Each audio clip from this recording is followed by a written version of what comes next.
Olha, hoje o nosso papo é sobre uma das batalhas mais críticas da era digital, a nova corrida armamentista na cibersegurança. Pensa assim, de um lado a inteligência artificial está sendo usada para criar ataques, nossa, muito mais rápidos, muito mais sofisticados.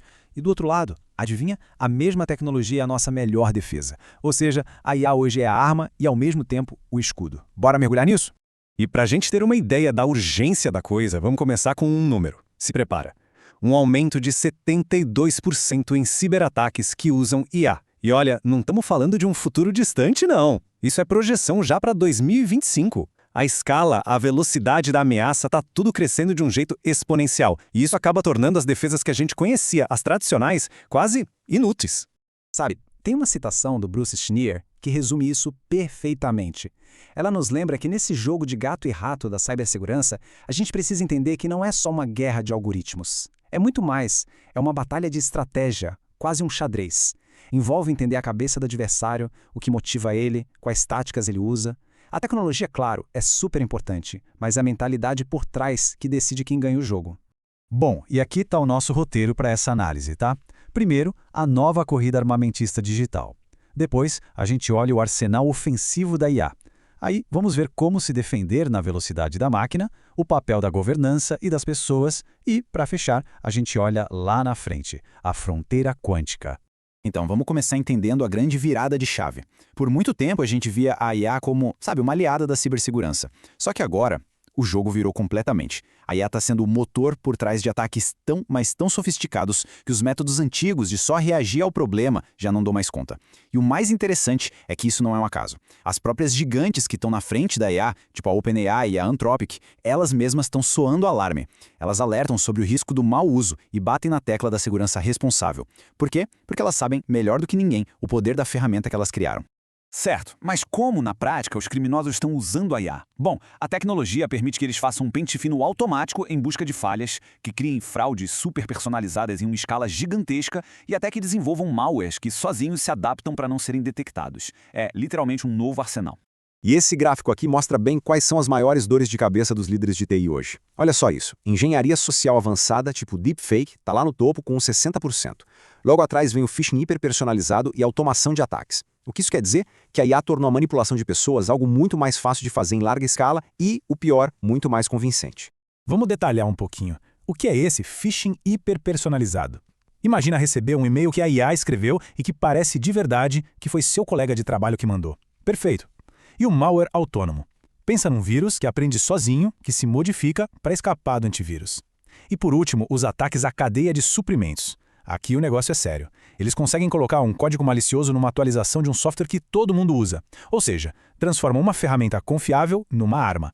E se aquele primeiro número já assustou, se segura para esse aqui. Um crescimento de 1.500% no uso de deepfakes para aplicar golpes. É isso mesmo. A gente está falando de vídeos e áudios falsos, quase perfeitos, sendo usados para enganar funcionários, para eles autorizarem uma transferência de dinheiro ou entregarem senhas. Aquele ditado de ver para crer, já era. Não dá mais para confiar só no que a gente vê e ouve. Ok, com um arsenal desses do lado dos criminosos, a pergunta que fica é: e aí? O que a gente faz? Como é que a defesa consegue competir com isso? A resposta, adianto, não é fazer mais do mesmo, só que mais rápido. É preciso virar a mesa, mudar completamente a forma de pensar a segurança.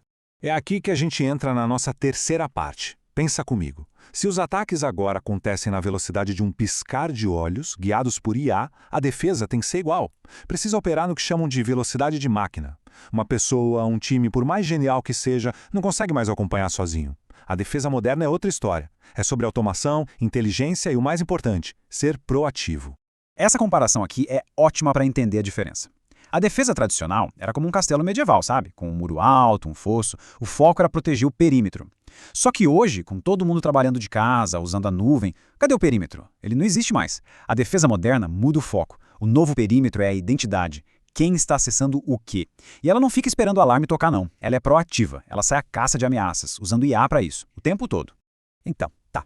Como é que se constrói essa defesa moderna? Basicamente, são 4 pilares. Primeiro, adotar o Zero Trust, a confiança zero. A regra é: nunca confie, sempre verifique. Segundo, automatizar tudo. A detecção e a resposta têm que ser automáticas. Terceiro pilar, ter uma visão única, consolidada. Juntar os dados dos computadores, da nuvem, de identidade, tudo num lugar só. E por fim, a remediação contínua, ou seja, usar automação para corrigir as falhas assim que elas aparecem, antes que alguém explore.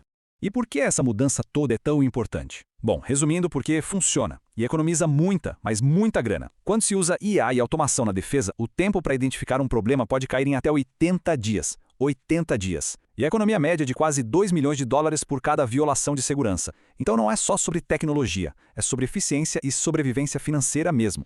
Mas, calma lá. Não adianta nada ter a melhor tecnologia do mundo se o fator humano não estiver na equação. A gente precisa falar de governança, de pessoas e de leis. A tecnologia sozinha não faz milagre. A cibersegurança, no fim das contas, é um esporte de equipe. Envolve a empresa inteira. E é justamente nessa falha, na parte humana, que aqueles ataques de engenharia social que a gente viu antes encontram a porta aberta. E olhem só que dado preocupante. 74%, quase 3 em cada 4 empresas, ainda não tem nenhuma política específica para governar o uso de IA. Isso quer dizer que, na maioria dos lugares, é terra de ninguém. Não tem regra clara sobre como usar, quando usar, para que usar. É uma brecha de segurança gigantesca esperando para ser explorado. E essa falta de regras leva a um problema chamado Shadow AI, ou IA fantasma. O que é isso? São os funcionários que, na melhor das intenções, querendo ser mais produtivos, saem usando ferramentas de IA por conta própria, sem o aval da TI. Aí eles vão lá e colam informações sensíveis da empresa nessas ferramentas, sem controle nenhum. É um convite para o desastre, um vazamento de dados anunciado. E, claro, uma porta escancarada para aquele phishing super convincente. Então, a solução passa por vários caminhos. Primeiro, educação, treinamento contínuo. Ensinar as pessoas a desconfiar não só de um e-mail com um erro de português, mas a questionar o contexto. Peraí, por que meu chefe está me pedindo isso com tanta urgência por mensagem? Segundo, conformidade com as leis. A LGPD, por exemplo, não está aí de enfeite, ela exige medidas de proteção. E por último, ter um plano de resposta. Saber direitinho o que fazer e para quem ligar quando a casa cair. E quando a gente acha que o desafio já é grande o suficiente, bom, vamos olhar para o horizonte, porque a próxima grande ameaça já está vindo aí. A gente vai falar da fronteira quântica. A computação quântica tem o potencial de revolucionar tudo, mas ela também pode ser o fim da criptografia como a gente conhece. Essa ameaça até já tem nome. Se chama Store Now, Decrypt Later. Traduzindo, armazene agora, decifre depois. Pensa no plano. Os criminosos estão hoje roubando e guardando um volume absurdo de dados criptografados. Segredos de Estado, projetos de empresas, dados financeiros, tudo. Eles não conseguem ler agora, então eles só guardam. Estão esperando o dia em que um computador quântico poderoso o suficiente vai existir. E nesse dia, eles vão quebrar essa proteção toda em questão de segundos. E a corrida para se preparar para isso, bom, ela já começou. Hoje, agora, os dados estão sendo coletados. A recomendação é que até 2026 as empresas já tenham um plano para migrar para uma criptografia nova resistente a ataques quânticos. O Google, por exemplo, já botou uma meta interna, 2029. Isso aqui não é papo de ficção científica não, viu? É planejamento estratégico contra uma ameaça que a gente sabe que vai chegar. Os segredos que estão sendo roubados hoje só vão continuar seguros no futuro se a gente agir agora. O que nos traz a pergunta final, né? Nessa batalha que parece não ter fim, onde o ataque de hoje gera a defesa de amanhã, e essa defesa gera um ataque ainda mais inteligente, quem vence? A verdade é que talvez não exista uma vitória definitiva. A vitória aqui é outra coisa. É resiliência, é adaptação. É entender que segurança não é algo que se compra e instala, mas sim processo, contínuo. Então a pergunta não é bem quem vai vencer, mas sim quem vai estar mais preparado para o próximo round.